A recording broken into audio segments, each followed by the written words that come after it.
Là, on va passer à la période des questions et on va, comme précisé avant, on va prendre les questions dans l'ordre où elles ont été mentionnées dans le chat.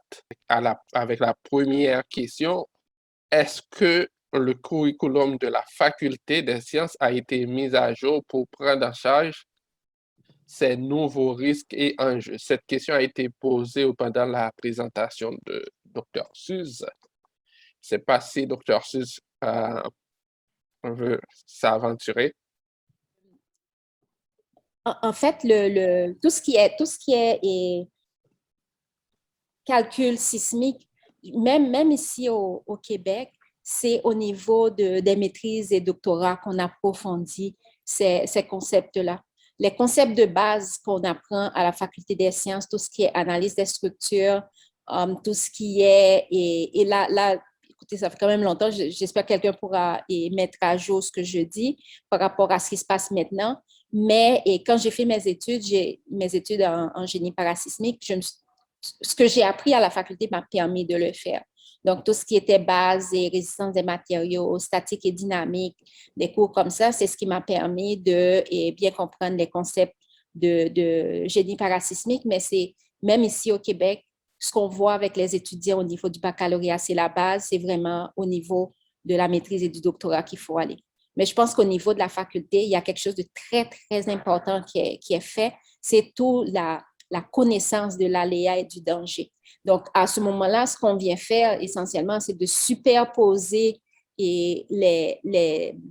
la construction des bâtiments ou des structures de manière générale, que ce soit les structures de route ou des structures de pont, peu importe, mais c'est de venir mettre ces structures sur un sol et je pense que le travail qui est fait à l'URGO, c'est quelque chose de fantastique parce que même quand, par exemple, on veut agir sur un bâtiment existant, on veut le mettre à jour par rapport au code, mais l'une des premières analyses qu'on fait, c'est de voir c'est quoi le sol, est-ce qu'il y a un potentiel de résonance, c'est quoi le type de sol, pour savoir est-ce que les mesures, les changements qu'on va faire vont pouvoir assurer un bon comportement. Donc, c'est un peu moi ce que je peux répondre sur ce point-là. Je ne sais pas si quelqu'un, si Berthomir peut compléter pour la partie structure en tant que telle à la faculté.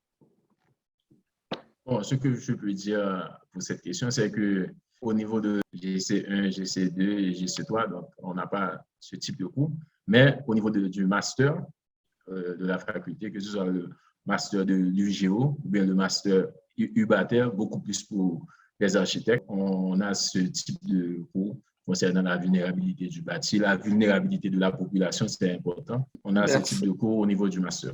Merci, Suze, merci Berthomir.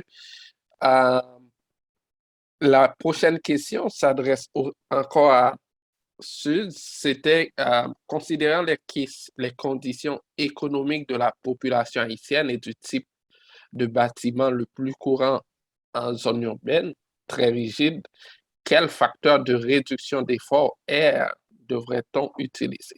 Il me semble que celles préconisées par le Code ne sont pas adéquates tenant compte des conditions particulières décrites plus haut.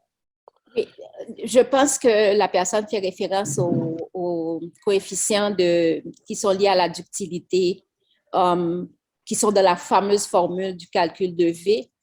En fait, je n'ai pas la réponse en tant que telle, mais parce que ce facteur, en fait, ces deux facteurs, c'est RD et R0, ce sont des facteurs qui ont évolué dans le temps en fonction de la connaissance sur le bâti des différents bâtiments. L'idée, c'est que ces coefficients sont basés sur un respect quand même assez global des normes de construction et des façons de construire. Donc là, les coefficients RD, R0 qui sont proposés dans les codes, on peut les appliquer si, par exemple, on sait que c'est un ingénieur qui fait la conception. Mais si on prend un bâtiment quelconque qui ne sera pas nécessairement construit par un ingénieur, donc en respect de certaines normes de ductilité et de certaines façons de concevoir, par exemple, les connexions poutres-colonnes, mais dans ce cas-ci, les facteurs ne vont servir à rien parce que c'est lié à des conditions de construction quand même bien normées. Donc, si par exemple, par contre, au niveau si on fait le recul avec les dommages, apportant des bâtiments endommagés, on peut remonter la courbe et voir c'est quoi la partie RDR0 qui était introduite, si on veut, de manière voulue ou non ou involontaire dans le bâtiment. Donc, c'est des facteurs vraiment qu'on utilise dans un cadre normé. Donc, c'est vrai, il faudrait pouvoir développer finaliser, en fait, s'assurer, valider les différents coefficients qui sont recommandés par les codes internationaux. Merci. Mais oui, si on prend des bâtiments qui ont résisté, mais ils étaient bien conçus, ils étaient conçus avec des valeurs de RDR0 qui sont dans les codes. Merci beaucoup pour cet élément de réponse, Dr. Yuos. Question au Dr. Jean. Si on veut faire une analyse pas à pas, time history, d'un édifice, serait-il possible d'avoir des enregistrements sismogrammes réalisés par les stations sismiques qui étaient en fonction lors du séisme du 14 août dernier? Ces données sont très importantes pour les ingénieurs en structure. Ce que je peux dire en ce sens, c'est qu'il y a UGO, il y a un projet de UGO, il y a un projet de biodynamie de l'énergie qui s'en occupe également parce qu'il y a une unité technique au niveau du BME.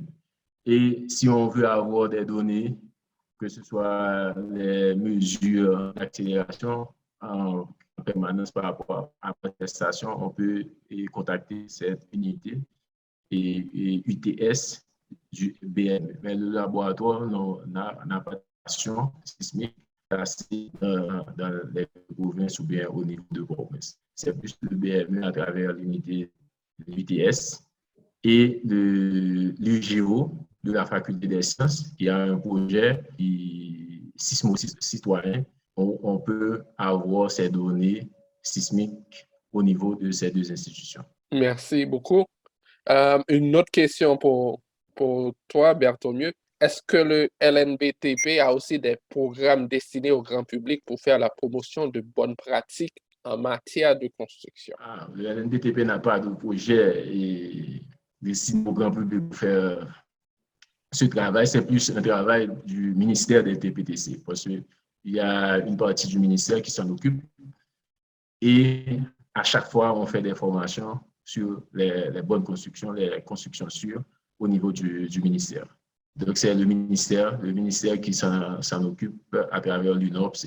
Donc, on peut inviter quelques cadres du LNBTP pour venir faire des formations en tant que tel, mais pas forcément le LNBTP qui s'en charge. OK. Merci beaucoup pour la clarification.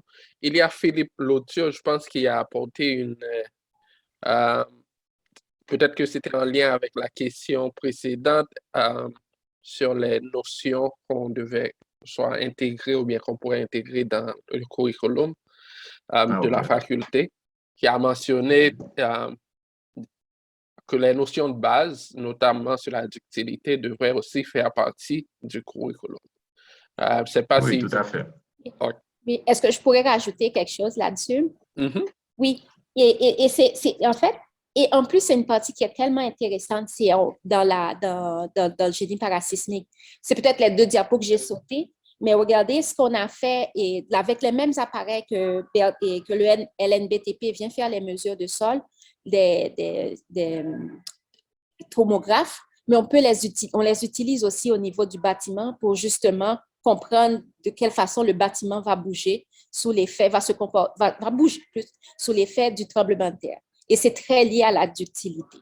Et ce qu'on a fait à l'ETS, c'est parce qu'on peut comprendre en fait, on peut, si on veut, on voulait développer les paramètres de bâtiment. Et ce qu'on a fait, c'est de partir du bâtiment qui était en construction. Donc, on avait uniquement la structure. On a été faire des mesures de vibration ambiante et on a caractérisé le bâtiment à cette étape-là. Une fois qu'on a mis tout ce qui était non structural, les équipements, on a mesuré encore ces valeurs-là. Et plus tard, quand le bâtiment était en service, on l'a fait. Donc, on a pu voir l'évolution des paramètres, dont le paramètre d'utilité, le coefficient de rigidité de la structure, des éléments d'amortissement. Et c'est vraiment intéressant, c'est tellement visuel, parce que dans l'autre sens, quand il y a un tremblement de terre, mais il y a des parties du bâtiment qui tombent et donc le bâtiment devient des fois plus ductile. Donc, on peut comprendre ces aspects-là de manière très expérimentale. Et puis, c'est un aspect très, très intéressant en génie parasismique. Merci. Merci beaucoup. Une autre question à Dr. Berthaumieux. Juste avant, il y a un petit commentaire, une précision de Philippe Lauture. Donc, il disait cela par rapport à la ductilité, c'est parce qu'on disait que c'est au niveau de la maîtrise et au doctorat qu'on fait, comment je peux dire, la dynamique de structure, je dirais, si je peux m'exprimer. Donc, il pense que ce sont Oui. En réalité, ce sont les ingénieurs qui ont fait pratiquement la licence, là, ou bien le diplôme d'ingénieur, c'est eux qui vont construire vraiment sur le terrain. Donc, ce serait important pour lui, selon lui, d'introduire les notions de ductilité. Tout à fait d'accord. 100% d'accord. C'est bon. Merci. Merci, Jimmy, pour l'intervention.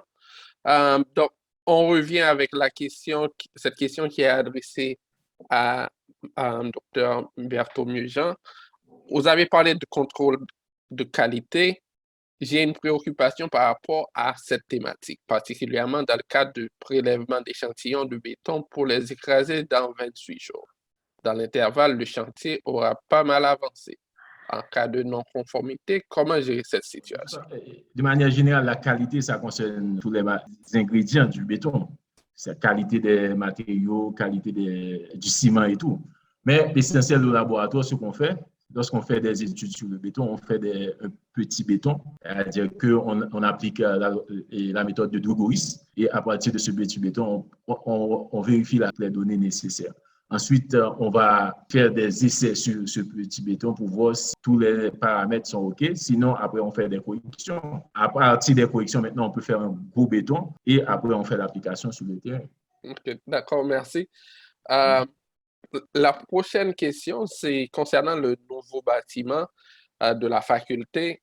Comment le LNBTP peut aider la FDS à former des personnels pour le laboratoire de structure à la faculté? Le LNBTP et la FDS, ce sont deux partenaires.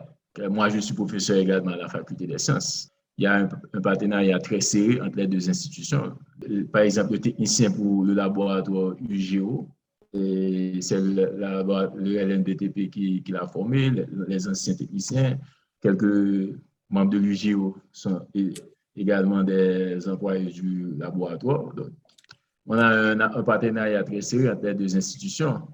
Pendant que la FDS n'a pas de laboratoire, presque tous les étudiants de la FDS viennent au laboratoire pour faire que ce soit des stages. Et les étudiants de la faculté des sciences, c'est au laboratoire national, ils font un peu de pratique au niveau de la géotechnie. Donc, à ce moment-là, on a un partenariat très serré, ce n'est pas un problème pour former le personnel de la FDS. OK, très bien. Je pense que c'est une réponse assez claire pour Estève. Prochaine question, ça, je ne sais pas si c'est Suze ou Berthaumieux qui va répondre. Il existe plusieurs méthodes pour calculer les bâtiments dans les zones sismiques. Alors, quelles méthodes pouvons-nous utiliser pour effectuer des calculs sismiques des bâtiments en Haïti? Car nous n'avons pas de normes sismiques en Haïti. Mais moi, je peux apporter un élément de réponse. En fait, il ne faut pas dire qu'il n'y a pas de norme. Il y a la norme, il y a le Code national du bâtiment, le CNB, qui a été développé en 2010. Et moi, je le trouve assez complet, je le trouve assez intéressant. Et puis, il est facile à lire, il y a beaucoup d'images, donc on voit l'information. Mais il faut se rappeler que les codes donnent des valeurs minimales, le minimum à respecter. Donc, si on peut faire mieux, on fait mieux. Maintenant, dans les techniques de construction, pour les méthodes de conception parasismique, en fait, il y en a 3. Il y a le calcul dynamique. Donc, quand, par exemple, on a un bâtiment particulier, on a les méthodes expérimentales, si on veut, où on fait une maquette, on la teste sur des tables vibrantes, mais ça, si on n'a pas ce matériel-là, donc on ne peut pas y aller. Et il y a la méthode simplifiée recommandée par le code, donc la méthode pseudostatique où on utilise et on calcule le cisaillement à la base et ensuite on la répartit sur la hauteur du bâtiment. Ça, c'est pour les bâtiments qui sont réguliers. Donc, quand on n'a pas si on veut faciliter notre travail, mais le plus simple, c'est de faire essentiellement des bâtiments réguliers, donc des bâtiments rectangulaires avec une certaine proportion naturellement. On évite les formes en L, les formes en H qui vont amener des contraintes supplémentaires au niveau du bâtiment. Donc, tout autant que notre bâtiment est régulier et naturellement toujours avec les analyses de sol qui ont été faites parce que c'est très, très important parce qu'il y a tout ce qui est interaction sol-structure. Donc, à ce moment-là, on utilise essentiellement la méthode des pseudostatiques, la méthode des simplifiés, si on veut, et on s'assure de faire des bâtiments réguliers. Donc, à ce moment-là, on évite d'avoir besoin de faire des calculs dynamiques plus poussés ou encore des tests expérimentaux. Merci, Dr. Suze. Il y a une autre question pour vous. C'est concernant un tableau que vous avez présenté qui dresse la vulnérabilité des bâtiments suivant des types de matériaux utilisés. Les niveaux A, B, C, D sont-ils en ordre croissant de vulnérabilité? Et est-ce que vous pourriez reprendre cette partie-là? Voici le tableau. En fait, ce tableau, il est beaucoup lié aux bâtiments existants.